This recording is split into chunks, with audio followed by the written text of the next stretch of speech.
আসসালামু আলাইকুম এভরিওয়ান, স্বর্ণাজ কিচেনে আপনাদের স্বাগতম। আজকে আমি আপনাদের সাথে শেয়ার করব মজাদার ভুড়ি ভাজি বা বট ভাজির পারফেক্ট রেসিপি। এটাকে অনেকে ভুড়ি বলে থাকে, আবার অনেকে বট বলেও থাকে। কিছু কিছু মানুষ এটাকে খেতে পছন্দ করে না। এই রেসিপিটি ফলো করে রান্না করলে পছন্দ করতে বাধ্য হবে। এখানে আমি 1 কেজি পরিমাণ ভুড়ি নিয়েছি।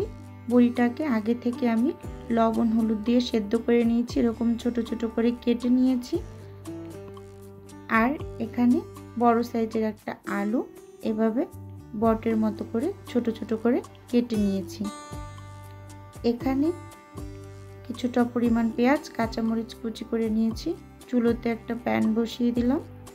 প্যানের মাঝে পরিমাণ মতো রান্নার তেল দিয়ে দিয়েছি। এখন দিয়ে দেব গরম মশলা। এখানে দারুচিনি, তেজপাতা, এলাচ, লবঙ্গ এগুলো দিয়ে একটু ভেজে নেব। এখন দিয়ে দেব পেঁয়াজ কাঁচামরিচ কুচি। এগুলোকে তেলের মাঝে একসঙ্গে ভেজে নেব। ভেজে নেওয়া হয়ে গেলে এর মাঝে দিয়ে দেব স্বাদ মতো লবণ। লবণটা যে যার স্বাদ অনুযায়ী দিবেন। লবণটা দিয়ে পেঁয়াজটাকে তেলের সঙ্গে খুব ভালোভাবে নরম করে ভেজে নেব। এখন এর মাঝে দিয়ে দেব 2 টেবিল চামচ রসুন বাটা, 2 টেবিল চামচ আদা বাটা। এগুলোকে এখন ভালোভাবে ভেজে নেব। একটু সময় নিয়ে ভেজে নেব যাতে মশলার কাঁচা গন্ধটা দূর হয়ে যায়। এখন দিয়ে দেব গুঁড়ো মশলা।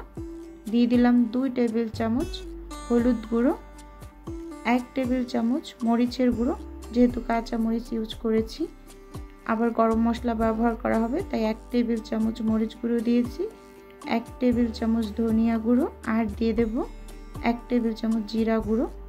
এখন এগুলোকে ভালোভাবে একটু পানি দিয়ে নেড়ে চেড়ে মিশিয়ে নেব। এর মাঝে দিয়ে দিলাম 1 টেবিল চামচ গরম মশলা। গরম মশলাটা আমার হাতে তৈরি করা, আমার চ্যানেলে রেসিপি দেওয়া আছে, চাইলে দেখে নিতে পারেন। এখন এখানে কিছুটা পরিমাণ পানি দিয়ে দিয়েছি, দিয়ে ভালোভাবে মশলাটাকে কষিয়ে নিয়েছি। তেলটা যখন এরকম উপরে উঠে আসবে বুঝে নিতে হবে যে মশলাটা খুব ভালোভাবে কষানো হয়েছে। এখানে আমি 2-3 বার পানি দিয়ে মশলাটা কষিয়ে নিয়েছি। এখন পরিষ্কার করা ভুড়িগুলোকে আমি দিয়ে খুব ভালোভাবে নেড়ে চেড়ে মশলার মাঝে মিশিয়ে নেব। এই ভুড়িটা এভাবে রান্না করলে খেতে অসম্ভব ভালো লাগে। যারা ভুড়ি খেতে একদমই পছন্দ করে না তারাও পছন্দ করে খাবে। এখন ঢাকনা দিয়ে ঢেকে একটু কষিয়ে নিলাম। এখন নেড়ে চেড়ে নেব যাতে নিচ থেকে ধরে না যায়। এখন এর মাঝে দিয়ে দেব একটা আলু। আলুটা আমি বটের মতো করে কেটে নিয়েছি। এখন খুব ভালোভাবে নেড়ে চেড়ে মিশিয়ে নেব। এই পর্যায়ে আমি দিয়ে দেব কিছুটা পরিমাণ পানি।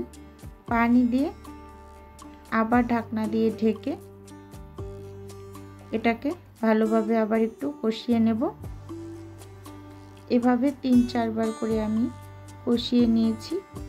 আর ভুড়ি সেদ্ধ হতে একটু সময় লাগে, তাই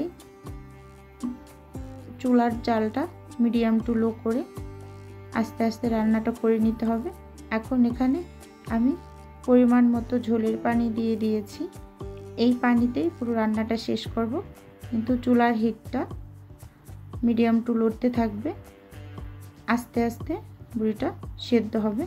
ঢাকনা দিয়ে পুরো রান্নাটা শেষ করে নিয়েছি। এখন এই পর্যায়ে একদম পানিটা শুকিয়ে আসছে।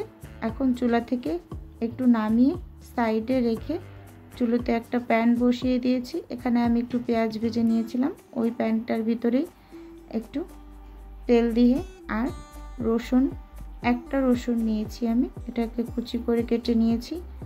এখন এটাকে আমি ভালোভাবে ভেজে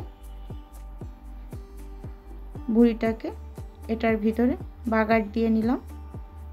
এই প্রসেসটা অবশ্যই করতে হবে। এই রসুনের এই ঘ্রাণটা খুবই ভালো লাগে। আপনারা ভুঁড়ি রান্নার ক্ষেত্রে অবশ্যই এই বাগারটা দিয়ে নেবেন। আজকের ভিডিও এ পর্যন্তই। আল্লাহ হাফেজ।